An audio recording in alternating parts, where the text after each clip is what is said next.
আপনি কে?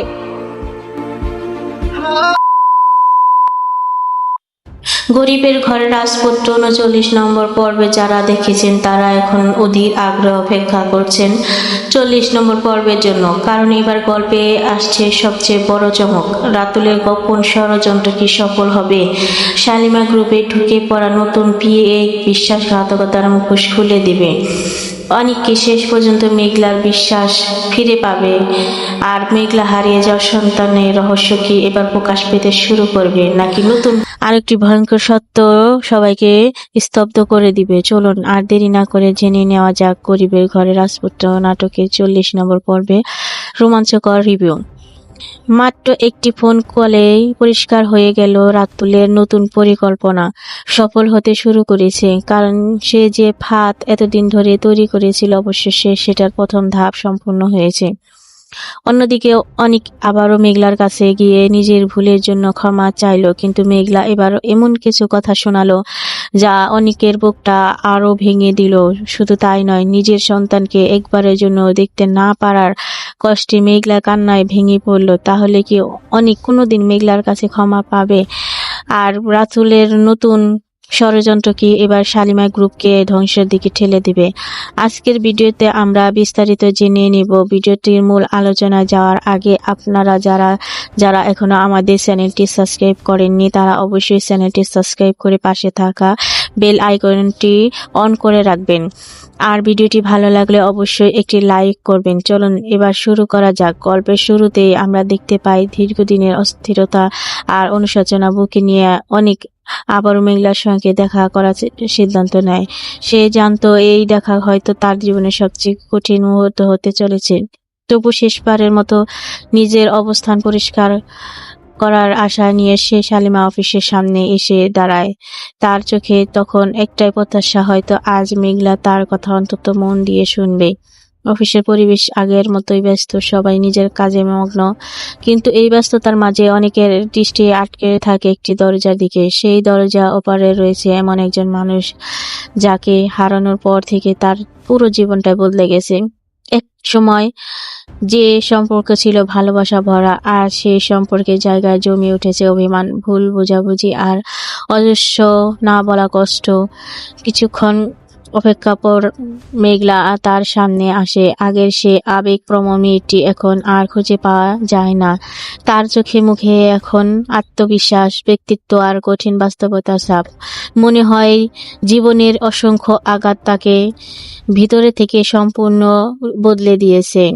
অনেক ধীরে ধীরে কথা শুরু করে। সে জানায় এতদিন ধরে যে ভুল বোঝাবুঝির উপর তাদের সম্পর্ক ভেঙে গেছে তার পেছনে ছিল অন্য কারোর পরিকল্পনা। সে ব্যাখ্যা করার চেষ্টা করে যে সেদিন ঘটে যাওয়া ঘটনাগুলো তার ইচ্ছায় ঘটেনি, পরিস্থিতিকে এমনভাবে সাজানো হয়েছিল যাতে সে অপরাধী হিসেবে সবার সামনে দাঁড়ায়। পরে সত্য সামনে এলো এতদিনে অনেক দেরি হয়ে গেছে। কিন্তু মেঘলা তার প্রতিটি কথা শান্তভাবে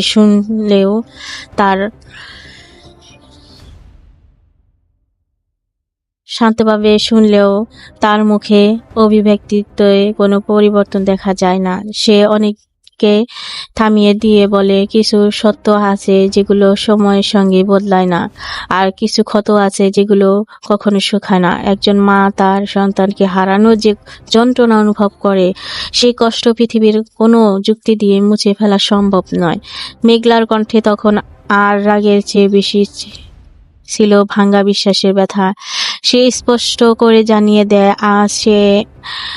সে আগের মেঘলা নয়, এখন সে নিজের পরিচয়ে প্রতিষ্ঠিত, নিজের সিদ্ধান্ত নিজেই নিতে শিখেছে। অতীতের অনুভূতি তাকে আরো দুর্বল করতে পারবে না।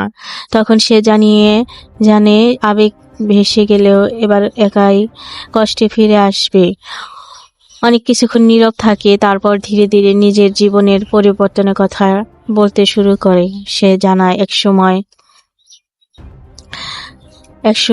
অর্থ, সম্মান আর বিলাসিতার ঘেরা জীবন ছিল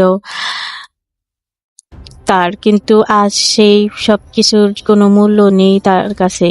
কারণ যাকে ভালোবেসে সে ভবিষ্যতের স্বপ্ন দেখেছিল, সে মানুষটি আজ তাকে নিজের জীবনের সবচেয়ে বড় ভুল হিসেবে দেখে। সে আরো বলে, মানুষ প্রায় ভাবে টাকা থাকলে সবকিছু পাওয়া যায়, কিন্তু বাস্তবতা সম্পূর্ণ ভিন্ন।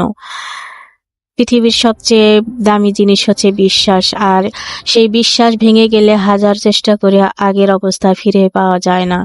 মেঘলা এবার অনিকের দিকে তাকিয়ে খুব শান্ত গলায় বলে, ভালোবাসার দাবি করার আগে একজন মানুষকে তার দায়িত্ব প্রমাণ দিতে হয়।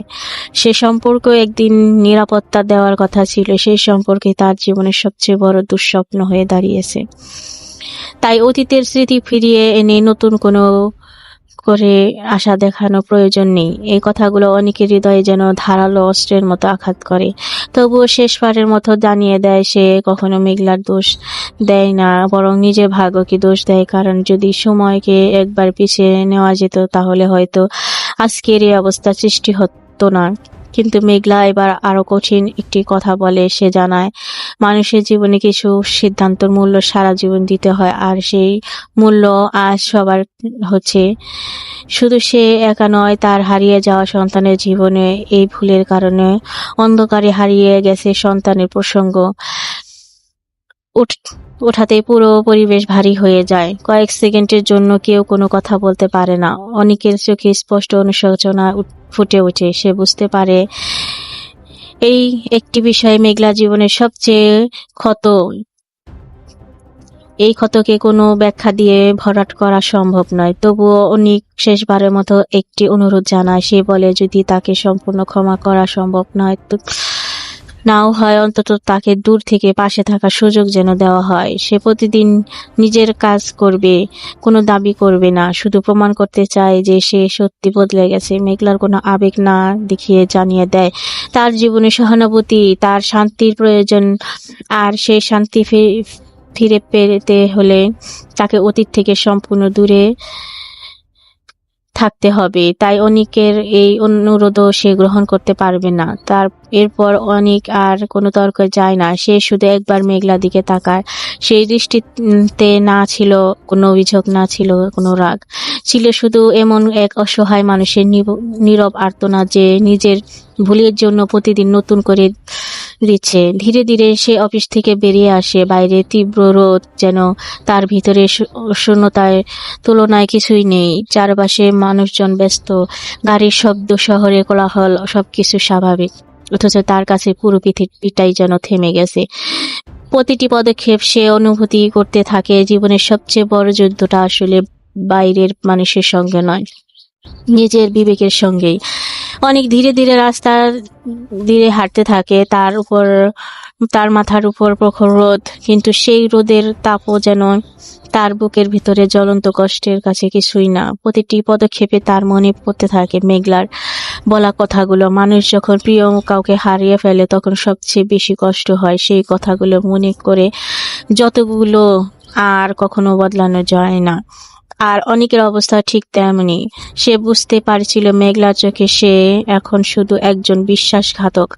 সত্যিটা জানলেও মেঘলা কেন তাকে ক্ষমা করতে পারছে না, সেটা আজও অনেকের কাছে পরিষ্কার। কারণ কিছু সম্পর্ক ভাঙে ভুল বোঝাবুঝিতে, আর কিছু সম্পর্ক ভেঙে যায় এমন কিছু যন্ত্রণায়, যার ক্ষত সারা জীবন বয়ে বেড়াতে হয়। মেঘলার জীবনে সেই ক্ষত তৈরি হয়েছে নিজের সন্তানকে হারানোর মাধ্যমে। হাঁটতে হাঁটতে হঠাৎ একটি গাড়ি এসে অনেকের সামনে থেমে যায়। গাড়ির দরজা খুলে বাইরে নামে রাতুল। তার মুখে সেই পরিচিত কৃত্রিম হাসি। বাইরে থেকে দেখলে মনে হয় সে যেন অনেক পুরনো বন্ধু। সে বিপদের সময় পাশে দাঁড়াতে এসেছে, কিন্তু অনেক খুব ভালো করে জানে এই হাসির আড়ালে লুকিয়ে আছে অসংখ্য প্রতারণা। রাতুল হাতে থাকা ছাতাটি অনেকের দিকে বাড়িয়ে দেয়, বলে, এত রোদের মধ্যে এইভাবে হাঁটলে শরীর খারাপ হয়ে যাবে, অন্তত নিজের স্বাস্থ্যের কথা ভাবা উচিত।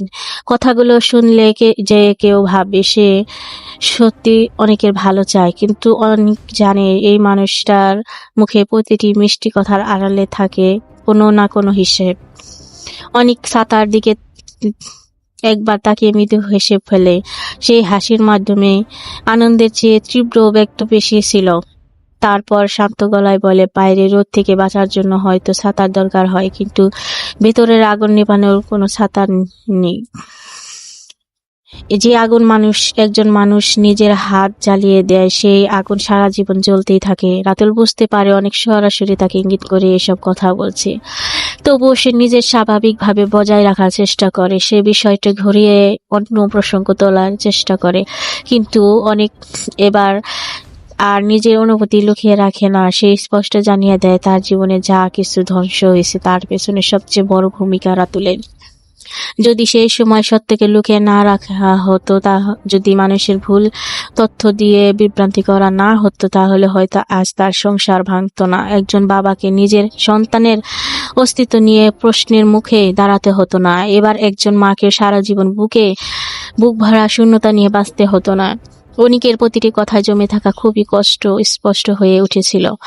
এতদিন ধরে সে নিজেকে দোষী ভাবছে, নিজেকে শাস্তি দিয়েছে, কিন্তু ধীরে ধীরে যখন সত্য সামনে এসেছে তখন সে বুঝছে সবকিছু কেবল দুর্ঘটনা ছিল না, এর পেছনে ছিল সুপরিকল্পিত ষড়যন্ত্র।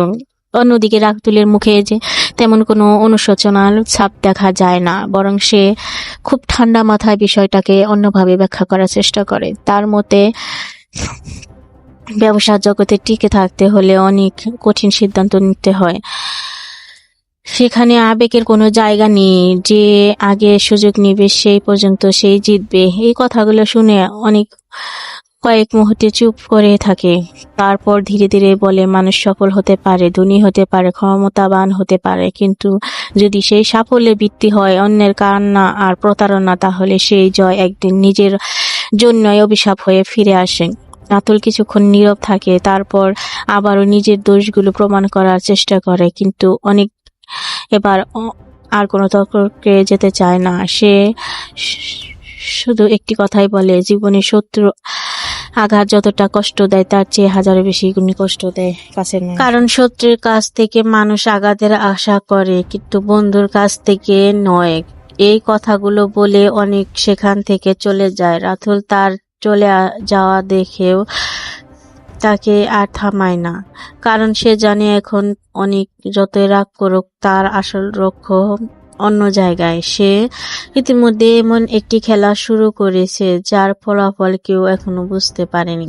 এদিকে বাড়িতে ফিরে মেঘলা নিজের ঘরে একা বসে থাকে। দিনের বেলায় সে যতই নিজেকে শক্ত করে রাখুক না কেন, একা হয়ে গেলে অতীতের স্মৃতিগুলো তাকে ঘিরে ধরে। ঘরের এক কোণে রাখা ছোট একটি ছবির দিকে তাকিয়ে সে দীর্ঘক্ষণ নিশ্চুপ বসে থাকে। তার মনে শুধু একটি প্রশ্ন ঘুরপাক খেতে থাকে, যদি সত্যি তার সন্তান পৃথিবীতে কোথাও বেঁচে থাকে তাহলে আর সে দেখতে কেমন, কার মতো তার চোখ? আসলে কি তার মুখে নিজের ছায়া দেখা যেত, নাকি বাবার মতো দেখতে হয়েছে? এই প্রশ্নগুলোর উত্তর কেউ জানে না। আর এই না জানা মেঘলার জীবনের সবচেয়ে বড় যন্ত্রণা।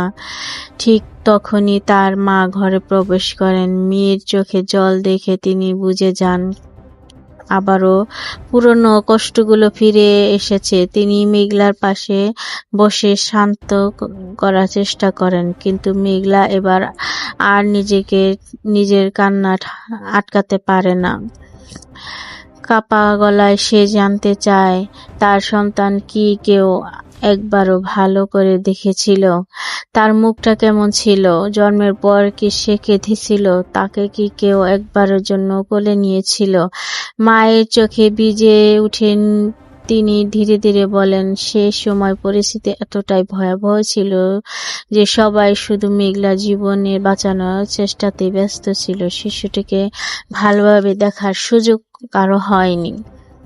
এই উত্তর শুনে মেঘলার বুকটা যেন আরো ভারী হয়ে যায়। সে ভাঙা কণ্ঠে বলে, পৃথিবীর প্রতিটি মায়ের কাছে সন্তানের প্রথম মুখটা সবচেয়ে বড় স্মৃতি, কিন্তু ভাগ্য তার কাছ থেকে সে স্মৃতিটুকু কেড়ে নিয়েছে। আজ তার কাছে না আছে কোনো ছবি, আর না আছে কোনো স্পর্শ, না আছে এমন কোনো স্মৃতি যেটা আঁকড়ে ধরে সে বাকি জীবনটা কাটাতে পারে। ঘরের পরিবেশ মুহূর্তে ভারী হয়ে ওঠে। বাইরে সন্ধ্যা নেমে এলো, ভিতরে অন্ধকার যেন গভীর হতে থাকে। আর ঠিক এই সময়ে অন্য কোথাও বসে রাতুল তার পরিকল্পনা পরবর্তী ধাপ নিয়ে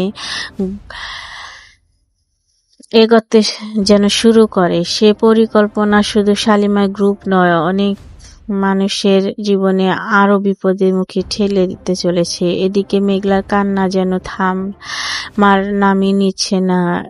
অনেক দিনের পর নিজেকে শক্ত রাখার চেষ্টা করলে সন্তানের প্রসঙ্গ উঠলে সে আর নিজেকে নিয়ন্ত্রণ করতে পারে না। একজন মা যতই সফল হোক, ক্ষমতাবান হয়ে উঠুক, নিজের সন্তানকে হারানোর শূন্যতা কোনো অর্জনই দিয়েই পূরণ করা যায় না। আজ মেঘলার অবস্থা ঠিক সেরকমই। তার বাবা ধীরে ধীরে মেয়ের পাশে এসে বসেন। তিনি জানেন এই মুহূর্তে কোনো কথাই মেঘলার কষ্ট থামাতে পারবে না।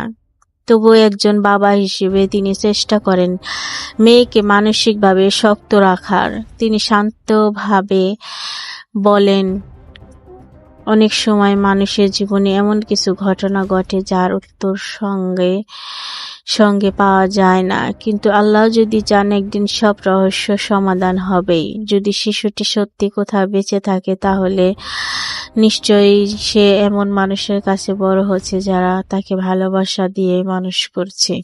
মেঘলার বাবা কথা মন দিয়ে শুনলেও তার চোখে জল থামে না। সে ধীরে ধীরে বলে, একজন মা কখনো নিজের সন্তানের অস্তিত্ব ভুলতে পারে না। প্রতিদিন সকালে ঘুম ভাঙার পর প্রথম যে চিন্তাটা তার মাথায় আসে সেটা হলো, আজ যদি একবারও সন্তানের মুখটা দেখতে পারত। আর প্রতি রাতে ঘুমানো যাওয়ার আগে এই প্রশ্নটা তাকে তাড়া করে, আসলে কি হয়েছিল সেদিন? এই প্রশ্নের উত্তর খুঁজেই যেন তার পুরো জীবন কেটে যাচ্ছে। অন্যদিকে শহরের আরেক প্রান্তে ব্যবসায়িক অঙ্গনেও পরিস্থিতি ক্রমশ উত্তপ্ত হয়ে উঠেছে। গত কয়েক মাস সাব্বির নিজের প্রতিষ্ঠানে এমন এক জায়গায় নিয়ে গেছে যেখানে পৌঁছানো অনেক বড় ব্যবসায়ীর কাছে সহজ ছিল না। নতুন নতুন চুক্তি, দক্ষ ব্যবস্থাপনা আরো সৎ সিদ্ধান্তের কারণে তার প্রতিষ্ঠানের সুনাম দিন দিন বাড়তেই থাকে। কিন্তু সবার সাফল্যের সময় সবাই মেনে নিতে পারে না। প্রতিদ্বন্দ্বী ব্যবসায়ী একটি অংশ বুঝে যায়, যদি সাব্বিরকে এখন থামানো না যায়, ভবিষ্যতে তাদের জন্য বাজারে টিকে থাকা কঠিন হয়ে যাবে। তাই তারা সরাসরি প্রতিযোগিতার পরিবর্তে ভয় দেখানো পথ বেছে নেয়। একদিন অফিস থেকে বের হওয়ার সময় কয়েকজন প্রভাবশালী ব্যক্তি সাব্বিরের সামনে এসে দাঁড়ায়। তাদের কথাবার্তা থেকে বোঝা যাচ্ছিল তার বন্ধুত্ব করতে আসেনি। প্রথমে তারা ঘুরিয়ে ফিরে কথা বললে কিছুক্ষণ পর আসল উদ্দেশ্য পরিষ্কার হয়ে যায়। তারা সাব্বিরকে ইঙ্গিত করে দেয়, ব্যবসা করতে হলে সবাইকে সঙ্গে নিয়ে চলতে হয়। একা এগিয়ে যাওয়ার চেষ্টা করলে অনেক সময় বড় মূল্য প্রতিযোগিতা থাকবে, এটা স্বাভাবিক। কিন্তু প্রতিযোগিতার পরিবর্তে ভয় দেখানো পথ বেছে নেয়। একদিন অফিস থেকে বের হওয়ার সময় কয়েকজন প্রভাবশালী ব্যক্তি সাব্বিরের এসে সামনে দাঁড়ায়। তখন তাদের কথাবার্তা থেকেই বোঝা যাচ্ছিল তারা বন্ধুত্ব করতে আসেনি। তারা প্রথমে ঘুরিয়ে ফিরে কথা বললে কিছুক্ষণ পর আসলে উদ্দেশ্য পরিষ্কার হয়ে যায়। তারা সাব্বিরকে ইঙ্গিত দেয়, ব্যবসা করতে হলে সবাইকে সঙ্গে নিয়ে চলতে হয়। একা থেকে যাওয়ার চেষ্টা করলে অনেক সময় বড় বড় মূল্য দিয়ে প্রতিযোগিতা থাকবে, এটা স্বাভাবিক। কিন্তু প্রতিযোগিতা যদি হুমকির আর অন্যায়ের পর দাঁড়ায়, তাহলে সেটা ব্যবসায় নয়, সেটা অপরাধ। আর আত্মবিশ্বাসী উত্তর শুনে সামনের লোকগুলো কিছুটা বিরক্ত হয়ে পড়ে। তারা শেষবারের মতো সতর্ক করে দিয়ে চলে যায়, কিন্তু সাব্বিরের মুখে কোনো ভয়ের ছাপ দেখা যায় না। বরং সে আরো দৃঢ়ভাবে সিদ্ধান্ত নেয় অন্যের সামনে কখনো মাথা নত করবে না। এদিকে রাতুল নিজের অফিস থেকে বেরিয়ে বেরিয়ে সে বড় একটি খেলায় নেমে পড়েছে। তার লক্ষ্য শুধু ব্যবসায়ী লাভ নয়, শালিমা গ্রুপের উপরে ভিতরটা নাড়িয়ে দেওয়া। অনেক আগে সে বুঝে গিয়েছিল বাইরে থেকে আঘাত করলে শালিমা সহজে হারবে না, তাই সে সিদ্ধান্ত নিয়েছিল আঘাত করতে হবে ভিতরে থেকে। আর সেই কারণে সে অনেক আগে থেকে একটি মেয়েকে নিজের পরিকল্পনার অংশ বানিয়েছিল। মেয়েটি ধীরে ধীরে এমনভাবে প্রস্তুত করা হয় যাতে তাকে দেখে কেউ সন্দেহ না করে। কিভাবে কথা বলতে হবে, কিভাবে মানুষের বিশ্বাস অর্জন করতে হবে, অফিসে কি ধরনের আচরণ করলে দ্রুত সবার প্রিয় হয়ে যায়, সবকিছু তাকে আগে থেকে শেখানো হয়েছিল। অবশেষে সে বহু পরীক্ষিত দিন এসে যায়। শালিমা গ্রুপের নতুন কর্মী নিয়োগের জন্য ইন্টারভিউ শুরু হয়। অসংখ্য প্রার্থী ভিড়ে কাজের অভিজ্ঞতা